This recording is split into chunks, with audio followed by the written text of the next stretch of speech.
Bill is putting his young daughter to bed one night, and as he walks out the bedroom door he hears her saying her prayers. She says, "God bless Mommy, Daddy, and Grandma. Rest in peace, Grandpa." Bill rushes back into her bedroom and asks her, "Why did you say the last part?" His daughter replies, "Because I needed to." The next day, Grandpa dies of a heart attack. Bill is worried about his daughter but thinks it must just be a sad coincidence. That night he tucks his daughter into bed again, and once again he hears her saying her prayers. She says, "God bless Mommy and Daddy. Rest in peace, Grandma." Bill is now really worried and thinking to himself, can my daughter really see into the future? The next day, Grandma dies, and now Bill is convinced his daughter can predict the future. For the rest of the week nothing happens. But on the Sunday night, as Bill leaves his daughter's bedroom, he waits outside and listens for any more prayers. Sure enough, he hears her say, "God bless you, Mommy. Rest in peace, Daddy." Now Bill is really panicking and thinking, "Oh God, I'm going to die tomorrow." The following day Bill is in a complete mess all day in work, a real nervous wreck. He constantly checks the clock, looks around the room, and is on edge all the time, expecting to die at any moment.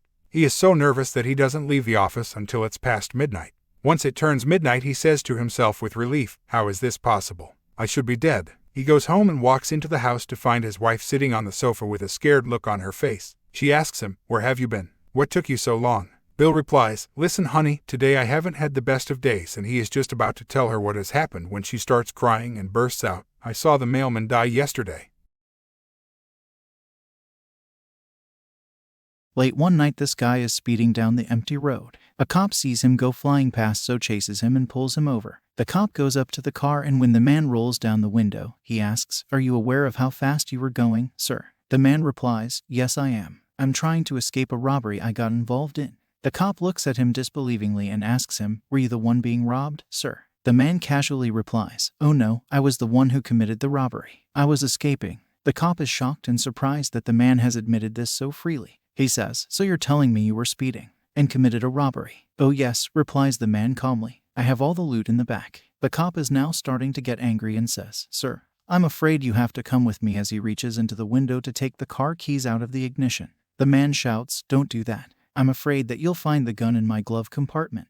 At this, the cop pulls his hand out of the window and says, "Wait here," as he returns to his car and calls for backup. Soon there are cars, cops, and helicopters all over, everywhere you look. The man is quickly dragged out of his car, handcuffed, and taken towards a cop car. However, just before he is put in the car and taken away, a cop walks up to him and says, while pointing at the cop that pulled him over, "Sir, this officer tells us that you had committed a robbery, had stolen loot in the trunk of your car, and had a loaded gun in your glove compartment. However, we didn't find any of these things in your car." The man replies, "Yeah, and I bet that liar said I was speeding too."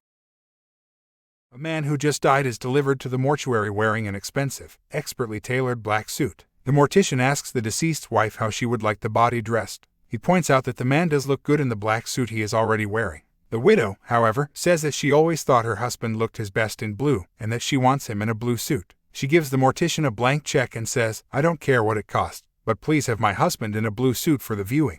The woman returns the next day for the wake. To her delight, she finds her husband dressed in a gorgeous blue suit with a subtle chalk stripe. The suit fits him perfectly. She says to the mortician, "Whatever this cost, I'm very satisfied. You did an excellent job and I'm very grateful. How much did you spend?" To her astonishment, the mortician presents her with the blank check. "There's no charge," he says. "No, really, I must compensate you for the cost of that exquisite blue suit." The woman says, "Honestly, ma'am," the mortician says, "it cost nothing. You see, a deceased gentleman of about your husband's size was brought in shortly after you left yesterday, and he was wearing an attractive blue suit. I asked his wife if she minded him going to his grave wearing a black suit instead, and she said it made no difference as long as he looked nice. Then it was just a matter of switching the heads." Two guys are walking through the woods one day when they stumble across a big, deep hole. The first guy peers into it and says, "Wow, that looks deep." The second guy says, "It sure does. Let's throw a few pebbles in there and see how deep it is.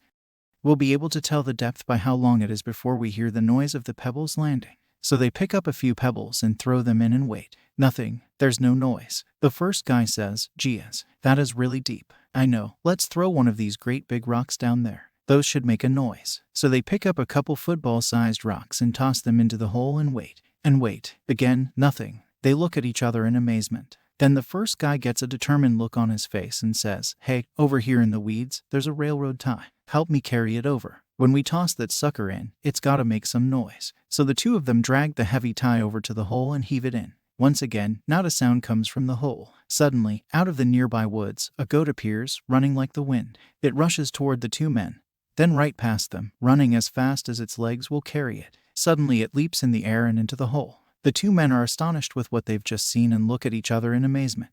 Then, out of the woods comes a farmer who spots the men and ambles over. He asks them, "Hey, you two guys seen my goat out here?" The first guy says, "You bet we did. Craziest thing I ever saw. It came running like crazy and just jumped into this hole and disappeared." "Nah," says the farmer, "that couldn't have been my goat. My goat was chained to a railroad tie."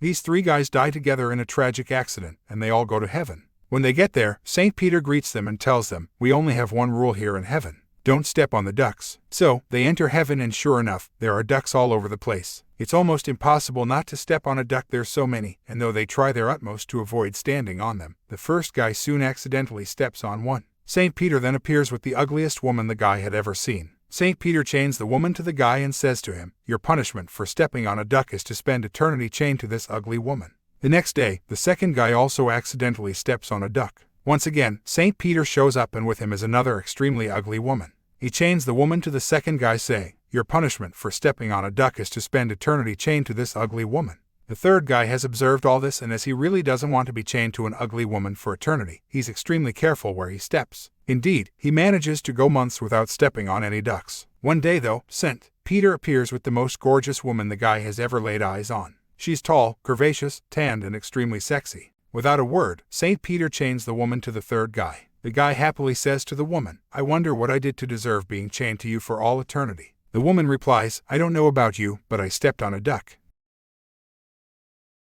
A multi-millionaire living in Darwin, Australia, decided to throw a party and invited all of his buddies and neighbors. He also invited Brian, the only Aborigine in the neighborhood. He held the party around the pool in the backyard of his mansion. Everyone was having a good time drinking, dancing, eating prawns and oysters from the barbecue, and flirting. Then at the height of the party, the millionaire said, "I have a 15-feet man-eating crocodile in my pool and I'll give $1 million to anyone who'll join him in the pool." The words were barely out of his mouth when there was a loud splash. Everyone turned around and saw Brian in the pool fighting madly with the crocodile, jabbing it in the eyes with his thumbs, throwing punches, headbutting it, getting it in choke holds, biting its tail and flipping it through the air like some kind of martial arts expert. The water was churning and splashing everywhere. Both Brian and the crocodile were screaming and raising hell. Finally, after what seemed like an age, Brian strangled the crocodile and let it float to the top of the pool like a dead goldfish. An exhausted Brian wearily climbed out of the pool with everybody staring at him in disbelief. The millionaire said, "Well, Brian, I reckon I owe you $1 million then." "Nah, you all right, boss. I don't want it," said Brian. So the millionaire said, "Man, I have to give you something. You won the bet. How about $500,000? "No thanks, I don't want it," Brian insisted. The millionaire said, "Come on, I insist on giving you something." "That was amazing. How about a new Porsche, a Rolex, and some stock options?" Once again, Brian said, "No." Confused, the rich man asked, "Well, Brian, then what do you want?" "I want the bastard who pushed me in," said Brian.